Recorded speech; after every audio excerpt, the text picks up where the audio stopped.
ভাই আমরা একদিন ছিলাম না, একদিন থাকতাম না। যখন যার সময় হইব, যত টাকা পয়সাই থাক, যত ধন সম্পত্তি থাক, সেটা কিন্তু আমরা বাঁচায় রাখতে পারবো না। যত গেলে রক্তই দেউক, অন্তিম টাইমে চলিয়ে যেতে হইব। যার যতদিন হায়াত আছে ততদিনই বাঁচবান, এর থেকে বেশি না। যে যতটুক খামচাই দুনিয়ার মধ্যে, আল্লাহ যতটুক লেখছে ততটুকের থেকে বেশি পাইতাম না। তার মধ্যেও যতদিন আছি কর্ম করে খাইতে হইব, যে যেটা করতেছি করতেই লাগবে।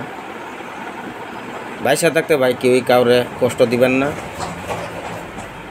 সবাই সবার সাথে মিলে চলবেন, সবাই সবাইকে ভালোবাসা দিবেন। মরার পরে যাতে মানুষের নাম লয় যে উনি একটা ভালো মানুষ ছিল। আজকে 2-3 দিন যাবৎ আমাদের গ্রামে 2-3 জন মানুষ মারা গেল, আল্লাহ ওনাদেরকে বেহেশত নসিব করুক। তাই বলি যে যতদিন বাইসে আছি কারোর সাথে হাই ক্যাসকাল না করিয়া সবাই সবার সাথে মিল্লা চলি। দেখেন দুনিয়াটা তখন এরকম হয়েছে, কেউর ভালো কেউই দেখতে পারে না।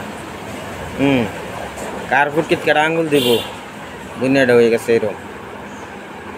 এগুলা কেন করতে লাগে? একজনে চলতেছে তার মতে হ্যাঁ চলুকছে, তো এই বস্তুটা আমার ভালো লাগে না। একজনে ভালোভাবে চলতেছে, তার পিছনে আরেকজন লাইগা থাকে, হ্যাঁ আমার থেকে বেশি চলে ভালো চলতেছে, দেখতে পায় না মানুষ। এগুলো ভালো না।